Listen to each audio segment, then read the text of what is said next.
This is Professor Corey from the Professor's DuBois. In this mini lecture, I will begin a chapter on equilibrium as it applies to chemistry.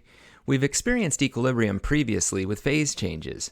For instance, a phase diagram shows the state of matter for a given pressure and temperature. The lines that separate the phases on the diagram are conditions of equilibrium, where both phases are present. We think of equilibrium as a point where the quantities of the species examined appear to no longer change. For instance, when we were at the triple point on the phase diagram, three phases exist whose quantities remain constant. In a closed system containing a liquid, there exists a vapor pressure. There are a certain number of molecules in the gas phase and a certain number in the liquid phase. While there are molecules going between phases at equilibrium, the rate is equal.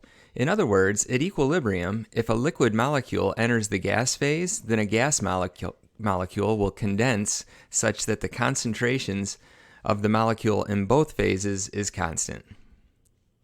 Chemical reactions can also exist as equilibrium reactions, meaning that at equilibrium there exist products and reactants in quantities that remain constant. Chemical equilibria are identified with a double arrow when writing the chemical reaction as opposed to a single arrow. The graph on this image shows the concentration of reactants and products over time as the reaction progresses.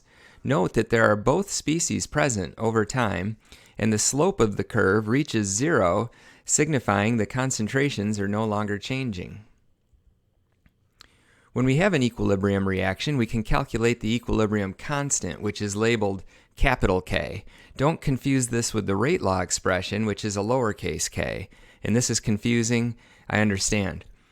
The equilibrium constant is calculated by taking the concentration of the products at equilibrium raised to the power of the coefficient in the balanced equation, divided by the concentrations of the reactants also raised to the power of the coefficients in the balanced equation. If the resulting value is greater than 1, we can say the equilibrium reaction is product favored at equilibrium, meaning there are more products than reactants. Likewise, if the value of the equilibrium constant is less than 1, the reaction is reactant favored. You will notice subscripts after the capital K. For instance, K subscript P simply means that the concentrations are represented as pressure values at equilibrium. Another common subscript is EQ, which simply means equilibrium, so KEQ is the equilibrium constant. The concentrations are usually given in molarity, but there are some exceptions.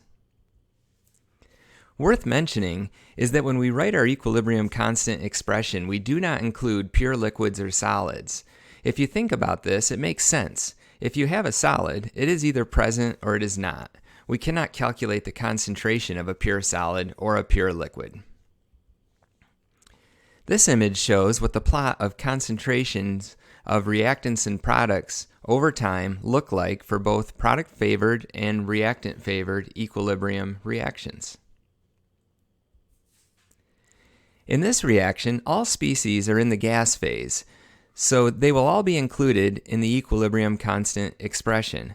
Note that the concentration of the product hydrogen iodide is squared because the balanced equation requires a coefficient of 2. You should be able to determine if the reaction is product favored or reactant favored based on this graph. Think about it for a second and make a prediction. This reaction is product favored because there exists more products than reactants at equilibrium. We omit the sulfur in this equilibrium constant expression because it is a solid. Keep an eye out for those pure solids and liquids in chemical reactions. Another example where we leave out the water due to the state of matter. Notice there are no coefficients in this balanced equation.